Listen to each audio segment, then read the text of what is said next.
اللہ الرحمن الرحیم۔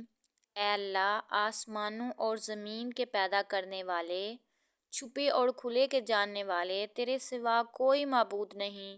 تو ہر چیز کا رب اور اس کا مالک ہے۔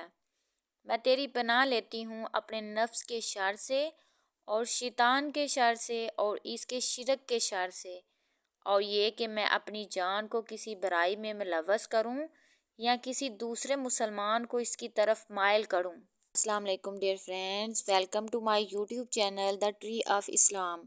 ڈیئر فرینڈز، ہماری ہر ویڈیو میں آپ سے ایک چھوٹی سی ریکویسٹ ہوتی ہے کہ پلیز چینل پر اگر نیو ہیں تو چینل کو سبسکرائب کر دیں اور ساتھ میں لگے بیل آئیکن کو ضرور پریس کر دیا کریں تاکہ ہماری ہر نئی آنے والی ویڈیو کا نوٹیفیکیشن سب سے پہلے آپ تک پہنچ سکے۔ اگر آپ کو ہماری ویڈیو اچھی لگے تو اس کو دوسروں کے ساتھ شیئر ضرور کیا کریں اور ویڈیو کو شروع سے لے کے آخر تک ضرور دیکھا کریں۔ ویڈیو کو زیادہ سے زیادہ شیئر کیا کریں، لائک کیا کریں اور کمنٹ کیا کریں۔ ڈیئر فرینڈز، آج کا جو ہمارا ٹاپک ہے وہ ہے مفلس کون۔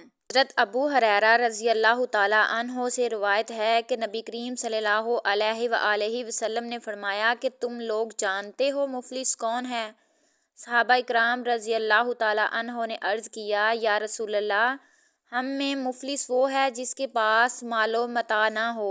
نبی کریم صلی اللہ علیہ وآلہ وسلم نے فرمایا، میری امت میں سے مفلس وہ شخص ہے جو قیامت کے دن نماز، روزہ اور زکوٰۃ لے کر آئے گا، لیکن اس نے کسی کو گالی دی ہوگی، کسی پر بہتان لگایا ہوگا، کسی کا مال غصب کیا ہوگا، کسی کا خون بہایا ہوگا اور کسی کو مارا ہوگا، لہٰذا ان برائیوں کے بدلے میں اس کی نیکیاں مظلوموں میں تقسیم کر دی جائیں گی، یہاں تک کہ اس کی نیکیاں ختم ہو جائیں گی، لیکن اس کا ظلم ابھی باقی ہوگا۔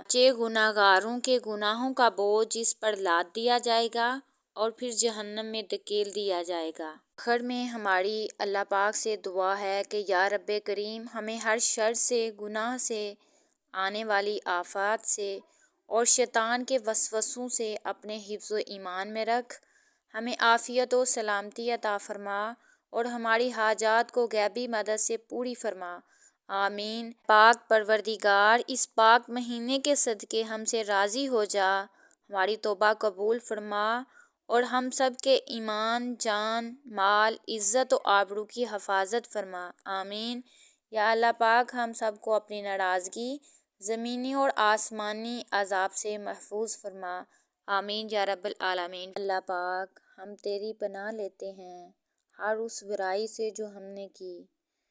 اے اللہ، میں اپنے اوپر تیری عطا کردہ نعمتوں کا اعتراف کرتی ہوں اور اپنے گناہوں کا اعتراف کرتی ہوں، بس تو مجھے بخش دے اور تمام مسلمانوں کو بخش دے۔ یقیناً تیرے سوا کوئی گناہوں کو بخشنے والا نہیں، بے شک۔